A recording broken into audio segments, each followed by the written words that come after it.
El hombre que podría comandar flotas y ejércitos, que gobernó sobre un cuarto de la humanidad, se reduce a nada más que un tonto enamorado dispuesto a sacrificar un imperio entero.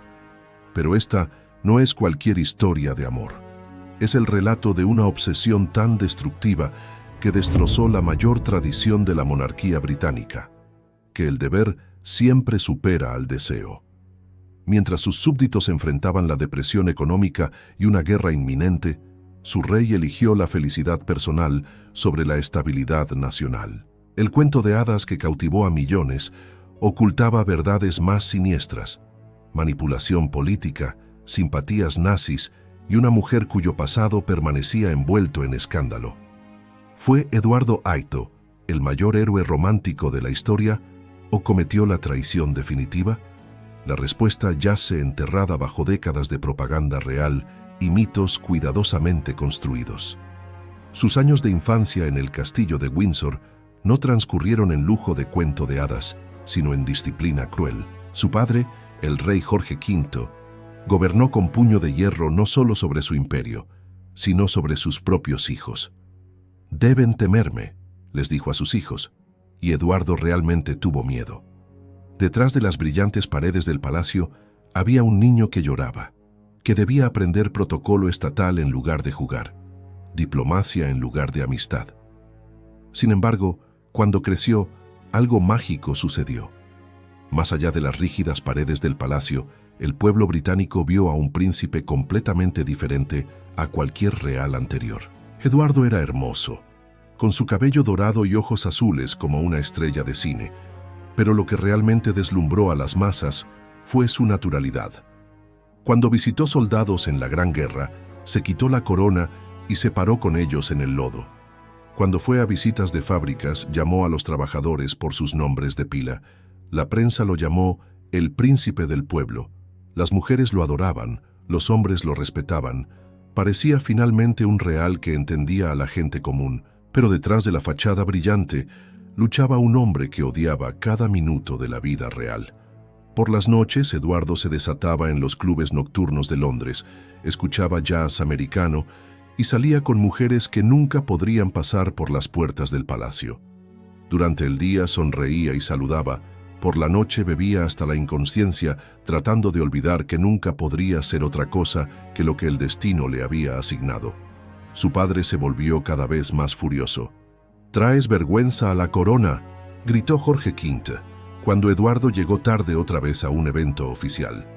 «Debemos ser ejemplo para el pueblo». Pero Eduardo ya no escuchaba.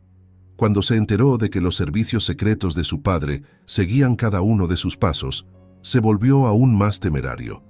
Criticó públicamente la política del gobierno. Se reunió con personas que sabía que su padre odiaba. Y lo que era peor, se enamoró de mujeres que estaban casadas. En el palacio todos sabían, Eduardo no era apto para el trono.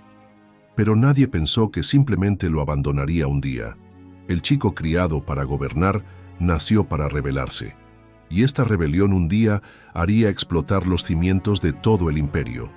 El trono más brillante de la historia esperaba a un hombre que odiaba cada momento de él. ¿Qué podría haber salido peor? El pueblo británico lo adoraba. Cuando la depresión económica golpeó al país en 1929, Eduardo no se quedó en la seguridad del palacio. En su lugar visitó los barrios obreros, donde habló con hombres que trabajaban en fábricas de zapatos y minas de carbón. «Él nos entiende», decían de él los trabajadores. Eduardo se quitó el abrigo, se remangó y actuó como si fuera uno de ellos. Pero detrás de la fachada brillante vivía un hombre que no se saciaba de diversión. Eduardo pasó sus noches en clubes y sus días burlando el protocolo real. El número de sus amantes creció constantemente. Mujeres casadas, actrices y mujeres de las que el palacio ni siquiera quería oír hablar. La sociedad londinense susurraba. «El príncipe está saliendo con una mujer casada otra vez», murmuraban en los bailes. Pero a Eduardo no le importaba. Estaba americanizado. Escuchaba jazz, bebía cócteles y vivía una libertad que antes había sido impensable para un príncipe británico. Cuando el rey Jorge V murió el 20 de enero de 1936, Eduardo finalmente Obtuvo lo que había esperado toda su vida, pero el peso de la corona comenzó a oprimirlo inmediatamente. Durante los preparativos para la ceremonia de coronación, Eduardo despidió en la primera semana a 3 consejeros reales porque trabajaban demasiado lento. Los miembros del gobierno se pusieron nerviosos. El nuevo rey Eduardo VIII quería una monarquía moderna. Le dijo a la nación que la familia real se acercaría más al pueblo. Dio un discurso radial donde no habló en lenguaje oficial, sino como si estuviera hablando con un amigo. Los jóvenes vitorearon. Finalmente, un rey que los entendía. Pero tras bambalinas, aparecieron señales más siniestras. Eduardo criticó abiertamente la política exterior del gobierno. Se reunió con diplomáticos alemanes conocidos por ser hombres de Hitler, y lo más preocupante, mencionó con creciente frecuencia que Gran Bretaña debería hacer la paz con Alemania. La gente aún lo adoraba. La prensa lo llamó el rey del pueblo. Pero en los pasillos de Whitehall ya susurraban: este rey es peligroso, demasiado independiente, demasiado impulsivo y demasiado dispuesto a enfrentar las tradiciones. Nadie habría pensado entonces que el mayor desafío de Eduardo no sería la política, sino una mujer americana que conocería en un baile. Este encuentro cambiaría todo. El príncipe Eduardo perdió la cabeza a primera vista. ¿Quién es esta mujer?, le preguntó a la anfitriona después de que Wallis le explicara por qué se equivocaba en política exterior. Una sola mujer americana se atrevió a enfrentar al heredero del trono británico, y Eduardo encontró esto excitante. Pero Wallis Simpson no era cualquiera. Detrás de ella había 2 divorcios, el primero de un oficial militar que dejó por la bebida, el segundo de un oficial naval que supuestamente la golpeó. Ahora vivía en Londres con Ernest Simpson, un hombre de negocios británico-americano cuyo dinero le permitía moverse en los márgenes de la sociedad londinense. Los rumores decían que el pasado de Wallis era aún más oscuro. Durante los años que pasó en Shanghái, supuestamente trabajó en burdeles y aprendió técnicas sexuales que las mujeres europeas no conocían. Aunque estas historias nunca se probaron, una cosa era cierta: Wallis sabía cómo controlar a los hombres. Eduardo se obsesionó. Le envió regalos diariamente, collares con piedras preciosas, broches de diamantes y joyas que solo los miembros de la familia real podían permitirse. Wallis consideró todo esto natural, como si fuera su derecho recibirlo. Su relación se convirtió en un secreto abierto. Eduardo apareció con Wallis en lugares públicos, incluso cuando ella aún estaba casada con Ernest Simpson. La sociedad londinense se escandalizó. Una cosa era tener amantes reales, así había funcionado siempre el sistema, pero aparecer públicamente con una mujer casada, esto no tenía precedentes. En el Palacio de Buckingham sonaron las alarmas. Sir Clive Wigram, el secretario privado del rey, escribió un memorando. La relación de Su Majestad con la señora Simpson llevará a una crisis constitucional. El arzobispo de Canterbury, Cosmo Lang, fue más directo. Esta mujer es un peligro para la monarquía. Pero Eduardo no escuchó a nadie. Cuando funcionarios del gobierno le advirtieron sobre las consecuencias, tuvo un ataque de ira. «Nadie me dice con quién puedo reunirme», gritó, y Wallis se quedó a su lado sonriendo fríamente, sabiendo que cada día controlaba más el futuro del rey del Imperio Británico. En el palacio todos sentían algo terrible se acercaba, pero nadie sospechó que esta mujer americana delgada de palabras afiladas derribaría sola una monarquía de 1000 años. El amor prohibido que comenzó como un cuento de hadas pronto se convertiría en pesadilla. El rey Eduardo golpeó la mesa con ira. «No es asunto del gobierno decirme con quién puedo casarme». Pero Baldwin no retrocedió. «Sí lo es, Su Majestad. El jefe de la Iglesia de Inglaterra no puede casarse con una mujer divorciada. Esto no es una opinión, es ley». Los fantasmas del pasado los perseguían. Enrique VIII también rompió con Roma para casarse con Ana Bolena, pero este era el siglo XX. El Imperio Británico no podía dividirse por otro escándalo matrimonial, especialmente cuando Hitler se fortalecía en Europa. El arzobispo de Canterbury, Cosmo Lang, habló aún más despiadadamente. La señora Simpson es moralmente inadecuada. Dejó 2 maridos y ahora está manipulando a su majestad. Esto es pecado contra la voluntad de Dios. La posición de la iglesia estaba grabada en piedra. Jamás. Eduardo buscó desesperadamente una salida. Con su abogado Walter Monckton elaboró un plan. Matrimonio morganático. Wallis podría ser su esposa, pero no reina. Sus hijos no heredarían. Esto es un compromiso, explicó Eduardo. Puedo obtener lo que quiero, pero la corona también permanece segura. Baldwin esperó 3 días. Luego regresó con la respuesta. Los dominios, Canadá, Australia, Sudáfrica, todos se negaron. Si la señora Simpson no puede ser reina con plenos derechos, entonces no puede ser consorte real en absoluto, declaró el primer ministro canadiense. Los sueños de Eduardo se hicieron pedazos. Las negociaciones secretas continuaron durante semanas. Eduardo suplicó, amenazó, negoció. «Renunciaré del gobierno», le gritó a Baldwin. «Entonces nosotros renunciamos de usted», vino la respuesta fría. El primer ministro sabía. El parlamento derrocaría al rey antes que aceptara a Wallis. Incluso los amigos más cercanos de Eduardo lo abandonaron. Lord Brownlow, que había sido leal a él durante décadas, dijo: «Su Majestad, esta mujer lo está destruyendo, y al país entero también». Cuando Eduardo lo echó furiosamente, Brownlow solo dijo: «Lo siento, Su Majestad, pero la historia juzgará quién de nosotros fue el patriota». Para finales de noviembre, Eduardo estaba completamente aislado. El gabinete votó unánimemente en su contra. La maldición de la iglesia cayó sobre él como un peso. Incluso su propia familia le dio la espalda. Solo una persona permaneció con él, Wallis Simpson, quien con sus ojos azules fríos observaba un imperio morir a su alrededor. «Debe elegir», dijo Baldwin finalmente. «La corona o la señora Simpson, no puede tener ambas». El corazón de Eduardo se rompió. Enfrentaba la elección imposible y todos sabían qué elegiría. El Daily Mail abordó el tema desde un ángulo romántico: el rey que lucha por amor. En su primera página, la foto de Eduardo y Wallis, debajo el titular: «El amor sobre todas las cosas». Pero el Telegraph fue brutalmente honesto. «Una aventurera americana amenaza la corona». En América, la prensa enloqueció. El New York Times dedicó una edición completa a la historia. «Rey británico desafía al imperio por amor», gritaron los titulares principales. Estrellas de Hollywood declararon: «Esta es la mayor historia de amor de la historia». Wallis Simpson se convirtió de la noche a la mañana en la mujer más famosa del mundo. Pero en las calles británicas reinó la división. En Londres se reunieron multitudes manifestantes frente al Palacio de Buckingham.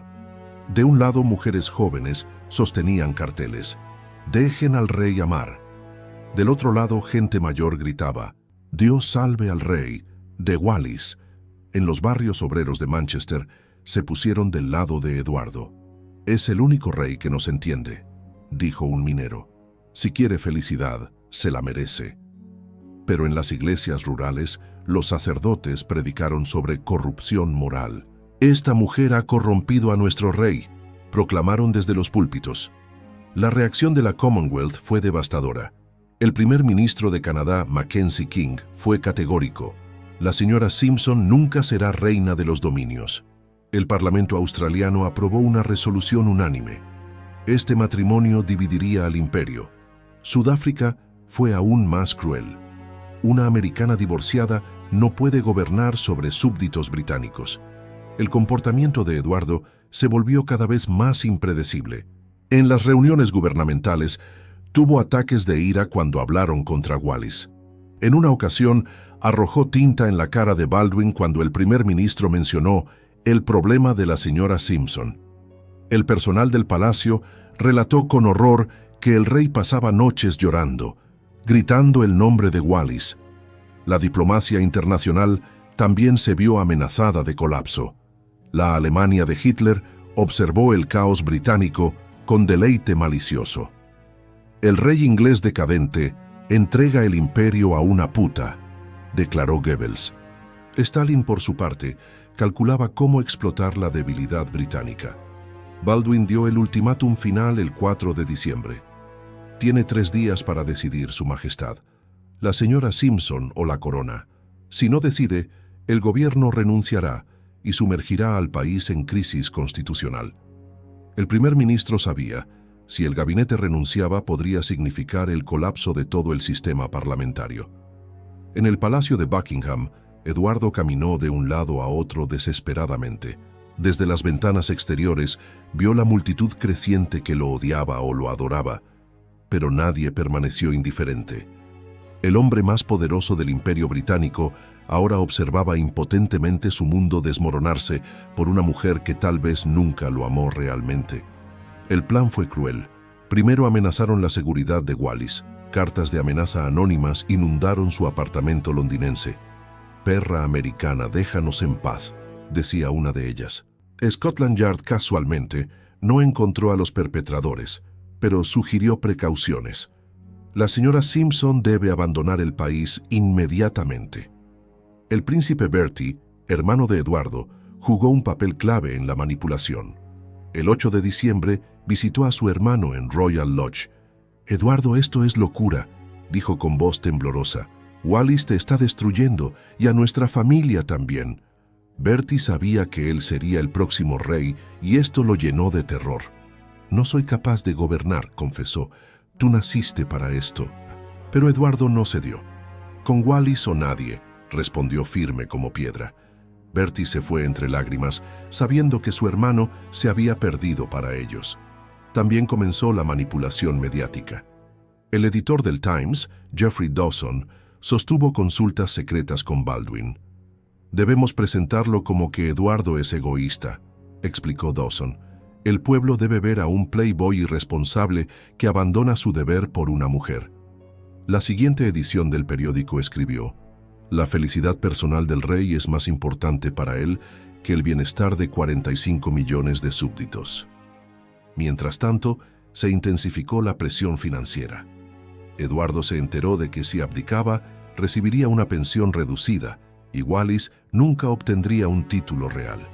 Si se aferraba al trono, el Parlamento le retiraría el apoyo financiero. «De una manera u otra, se arruinará», explicó Baldwin a uno de sus confidentes. La Iglesia asestó el golpe final. El arzobispo de Canterbury, Cosmo Lang, hizo una declaración pública el 9 de diciembre. «La señora Simpson es moral y espiritualmente inadecuada para ser esposa de nuestro rey cristiano. Esto no es una opinión, es la voluntad de Dios». Walter Monckton, el abogado de Eduardo, informó desesperadamente: «Su Majestad, todos los puentes se han quemado. El gobierno amenaza con renunciar. El Parlamento votaría en su contra. La Iglesia los ha maldecido. E incluso su familia lo ha abandonado». Eduardo se dio cuenta entonces. Esto no fue una serie de circunstancias desafortunadas. Fue destrucción sistemática. «Conspiraron contra mí», le dijo Eduardo a Baldwin en su última reunión. El primer ministro sonrió fríamente. «No, Su Majestad. Usted decidió que una mujer era más importante que un imperio. Nosotros solo mostramos las consecuencias». Para el 10 de diciembre, Eduardo estaba completamente solo. Incluso Wallis lo llamó desesperadamente desde Francia. «Querido, tal vez deberíamos rendirnos». Pero ya era demasiado tarde. La máquina que habían puesto en marcha era imparable. «Esta noche les hablo como un extraño», comenzó Eduardo con voz temblorosa. En el estudio de la BBC, los técnicos se congelaron. Estaban grabando historia directamente. «Hace unas horas abdiqué del trono para mí y mis sucesores». Las palabras, como dagas, apuñalaron millones de corazones británicos. En Londres la gente se reunió alrededor de sus radios, incrédulos. Un rey, nacido para gobernar por gracia de Dios, simplemente los había abandonado. «Sin el apoyo y ayuda de la mujer que amo, no puedo llevar las pesadas cargas que recaen sobre mí». La voz de Eduardo tembló con lágrimas. «Deben entender, no habría dudado ni por un momento si hubiera sentido que podía cumplir mis deberes como rey y emperador sin matrimonio. Pero mi amor por esta mujer es tan profundo y verdadero que la vida perdería su significado sin ella». En el Palacio de Westminster, el primer ministro Baldwin asintió con alivio. El plan había funcionado. Eduardo había pronunciado él mismo las palabras que lo exiliaron para siempre. «Mi hermano, el duque de York, me sucederá en el trono», continuó Eduardo. «Le deseo de todo corazón la bendición de Dios en su reinado».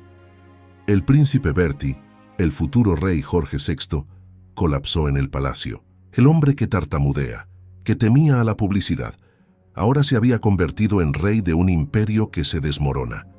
El peso del que Eduardo se había liberado cayó sobre él.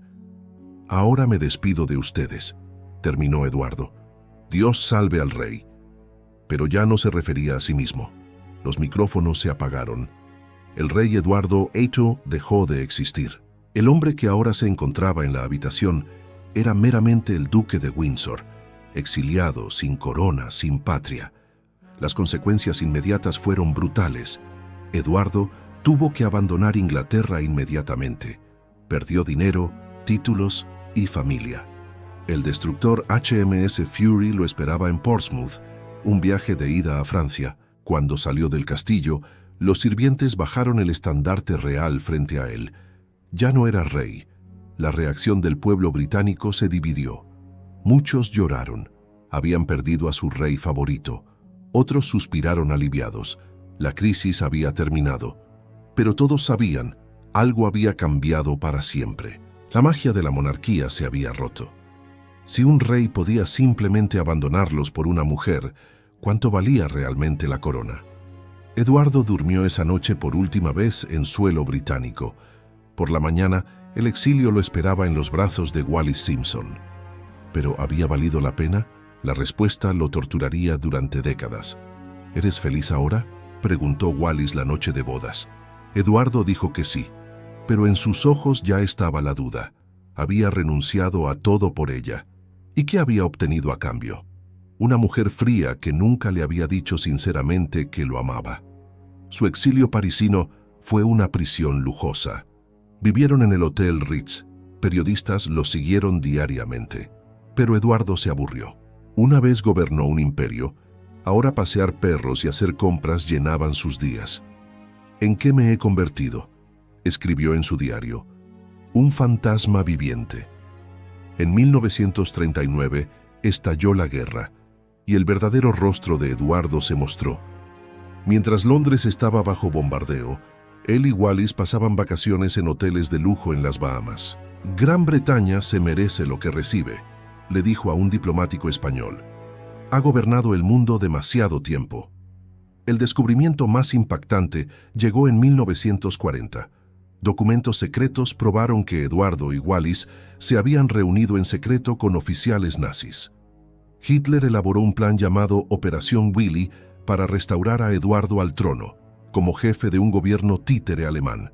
Eduardo lo sabía y no lo rechazó. «Alemania va a ganar», le explicó a Wallis, «y cuando gane tal vez recuperemos lo que perdimos». El ex rey británico consideró la alta traición solo para recuperar su poder.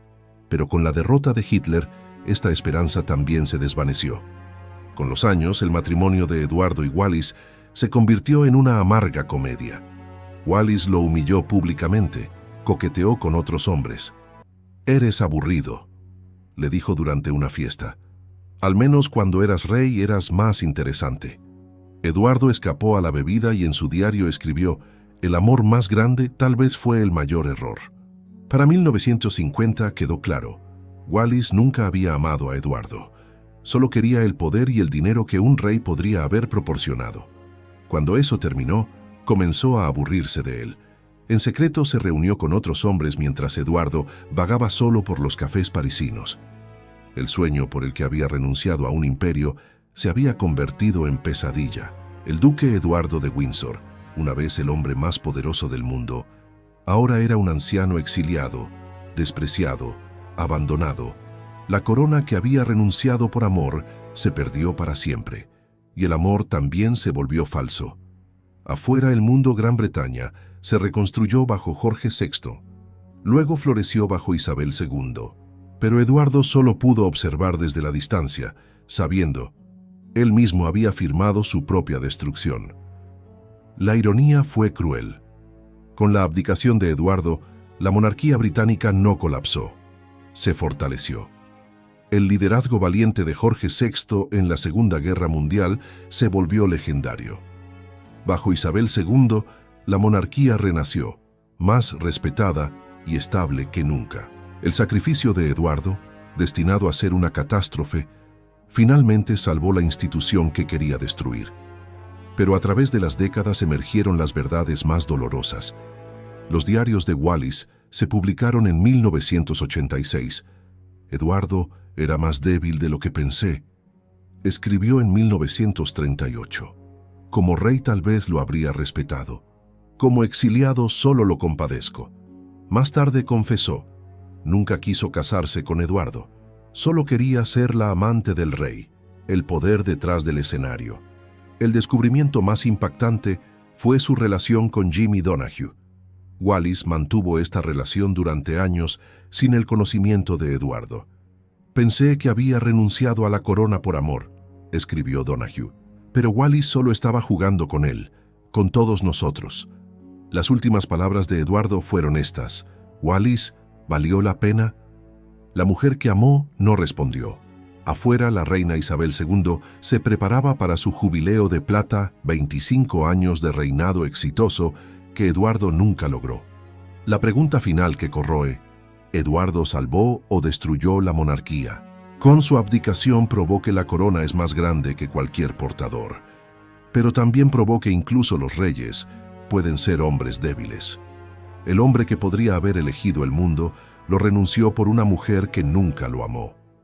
La mayor tragedia de amor de la historia fue en realidad una historia de autoengaño y manipulación. Eduardo murió sabiendo, había perdido todo y no ganó nada a cambio.